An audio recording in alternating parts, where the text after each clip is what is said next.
Hello, everyone. Glad you're with us today. We are again in 1 Corinthians 7. We've been here a while, and we're still going to be here a little bit longer. I want to say thank you to all of you that reached out with your encouragement. We've gotten some great feedback in 1 Corinthians chapter 7, some of the previous passages in the teaching on marriage and divorce and singlehood, and some of you have reached out. You've been so kind and so thoughtful with your words. It's really encouraging. I felt, kind of exposed and nervous about it, but just the feedback has been so positive in that, and I just want to say thank you. Those little things really do matter to me personally, and I really do appreciate those things to know that people are listening. A great way you can help if you appreciate this content is to share it with other people as it makes sense for you in your ministry context. Commenting, subscribing, all these things help to push this content forward into more people, get it in front of them, and hopefully to see the glory of God lifted up and exalted through His Word. Today, we're going to be looking at 1 Corinthians chapter 7, verses 25 through 28. Now, concerning virgins, I have no command of the Lord, but I'm offering direction as one who by the mercy of the Lord is trustworthy. I think, then, that it is good in view of the present distress, that it is good for a man to remain as he is. Are you bound to a wife? Don't seek to be released. Are you released from a wife? Don't seek a wife. But if you marry, you have not sinned. And if a virgin marries, she has not sinned. Yet such people as yourselves will have trouble in this life, and I am trying to spare you. Today we're continuing the study on the instructions that Paul gives concerning marriage to married and unmarried people alike. This has been the teaching we've been unpacking for the last couple of months and will continue. Paul has been he began by arguing that sex outside of marriage is to be completely avoided. It's harmful, it's dishonoring to God, but that sex within marriage is good and it's expected. It should be a usual part of the marriage itself and normal within that. Breaks in sexual relations between spouses should be agreed upon and purposeful. Spouses should not withhold sexual relations, but should have a posture of sexual availability with one another. While this is good within marriage, Paul has this posture of wishing that people would remain unmarried for reasons that we'll kind of begin to unpack today and get into in a couple weeks as well. Getting married is not a sin. While there's utility in being unmarried, following the commands of Christ, Christians must remain married as much as is in their power. They should even work to remain married to an unbeliever for the sake of their spouse's soul and their children's. However, if an unbeliever wants out, they're not bound to stay. Paul then calls people to stay as they are, and he gives a couple of examples of this. Specifically, a Jew should not try to become a Gentile, and a Gentile should not try to become a Jew. However, opportunities for change that serve to advance the kingdom should be taken, but they shouldn't be obsessed to the point where we miss the opportunities that are in front of us. Paul is going to expand that discussion today and return to the topic of entering marriage and how we think about that. Today's big idea is remain as you are. Remain as you are. Our supporting ideas will be number 1, there's a present distress. Number 2, don't change your status. And number 3, getting married is not sin. So there's a present distress, don't change your status, and getting married is not sin. Distress, status, and married. Paul begins by addressing those who are virgins. Now, it's debated as to if this instruction is to people who are not married and have never been married, or if he's writing to fathers and how to make allowances for their daughters. On that, I'm going to tend towards the former. That is, Paul's instruction are to people who've never been married before for reasons that we'll discuss in our coming points, and I think we'll see on the backside here later as we get, a week or two from now. Again, Paul says he doesn't have a command of the Lord. And as we mentioned in verses 10 and 12, I take this to mean that Christ didn't give a particular command on this issue in his earthly ministry. However, as Paul has been given the Holy Spirit and apostolic authority, he has the right to make authoritative judgments on particular issues which come from Christ. Because God's mercy called him to that office, his word can be trusted. The other option that you have is that Paul is just, recording his recommendation. And I think that's workable, but I don't lean in that direction. Paul says, I think in view of the present distress, and then turns to offer the instruction. So regardless of whether we think of this as speaking with him from, with inspiration or with expertise, even if he's speaking with inspiration, he's doing that in an inherent context. This advice is contextual about choosing not to be married, and we'll talk about what that means. there is some coming situation or some existing situation that's going to be difficult for the people at Corinth to handle, and marriage in particular is going to make that specific situation harder to navigate.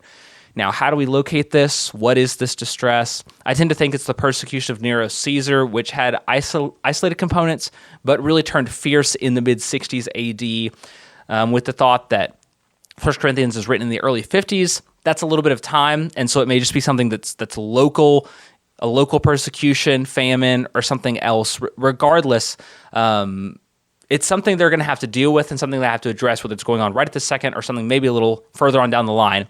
And his point is that marriage is going to make it more difficult to navigate that situation. All right, for our second point, we read Paul's advice to unmarried virgins based on the realities of their situation. He says, going back to our most recent episode, that a man should remain as he is. As we've seen previously, a person in a marriage, whether to a Christian or to a willing unbeliever, should stay there. Paul restates that explicitly here. If you're bound to a wife, don't seek to be released. Running away and abandoning a family or just seeking a divorce is not going to lead to good for your wife and for your children. It's not going to lead to good spiritual results, especially for a husband and a father. As we mentioned, there are explicit responsibilities to provide.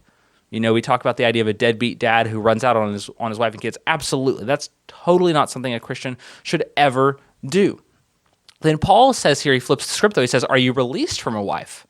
Now, released implies being previously joined, but I don't think this is about a divorced or widowed person here, given the address to virgins. I don't think it's specifically about that. Rather, it's just the right antonym to choose for the, sort of the style of the deal. I think he's just mentioning the opposite of being married. If a man is unmarried, he shouldn't seek a wife, or if a person is unmarried, in this case for the present distress, they shouldn't seek a spouse. Now, this goes to Paul's general statement that the unmarried should remain as they are. As mentioned, we do need to take this contextually because there are instructions that it is given in. In light of this present distress, whatever it is, while there's a responsibility which a man must not abdicate, those very responsibilities are such that he should take care before accepting and jumping into them. Sometimes we talk about the hypothetical of, what would you do if someone threatened your life and told you to denounce Christ? You're like, well, I'd totally do it. But then there's the harder question is, what about if someone threatens your spouse's life or your children's life if you don't deny Christ? And unfortunately, that's too real of a situation. Here, at least in America, we're kind of removed from that possibility. It's just kind of a hypothetical. But in persecution, in real persecution, or in war-torn situations, it's a reality. It's a prospect that people might have to deal with. The love and responsibility we rightly feel toward our spouses could mean there's a source of stumbling when the chips are really down. And in such a situation, someone should think carefully about marriage. And if it's a realistic scenario, does the situation I've got in front of me and the realities of my current world means that makes sense or not? More generally, because of the coming difficulty, there should be a general reluctance to make life-altering decisions. Because notice what he says there, don't seek to be released, don't seek to be joined to a wife. Sometimes circumstances going on around us can catch us flat-footed, where because we're in the midst of a transition, we're not in a very good position to respond to things, and so it makes it much, much, much more difficult. So for our final point here, we need to be clear, as Paul is clear. He says, if you do marry, you have not sinned.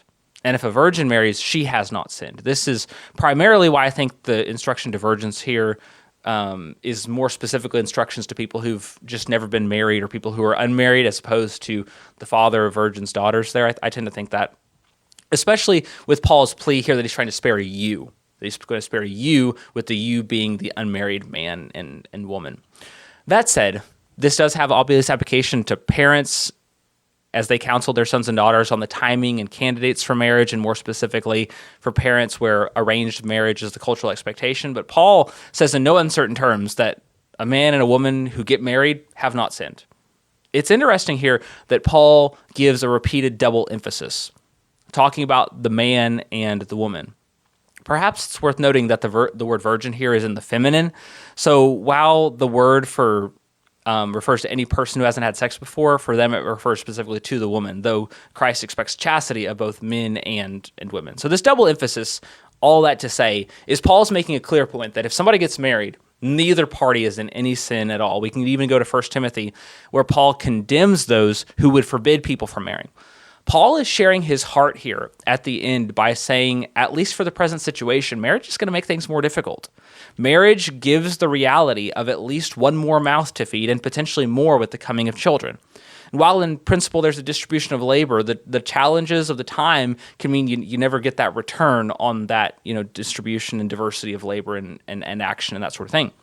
Paul has no desire to cut the joy of marriage and wants people to know it's not a sin, but there's a serious desire for people to count the cost in what they're doing and why they're doing it. So as we take the chance to step back and look at what Paul's doing, at least in the situation as he evaluates it, marriage may be difficult. So it's something that a person should think long and hard about. While we may not have the same present distress, thoughtful reflection on the utility and the pragmatism of marriage are really important. There's more to marriage than just, do we love each other? And especially if we really mean by love romantic affection. There's more to marriage than just romantic affection.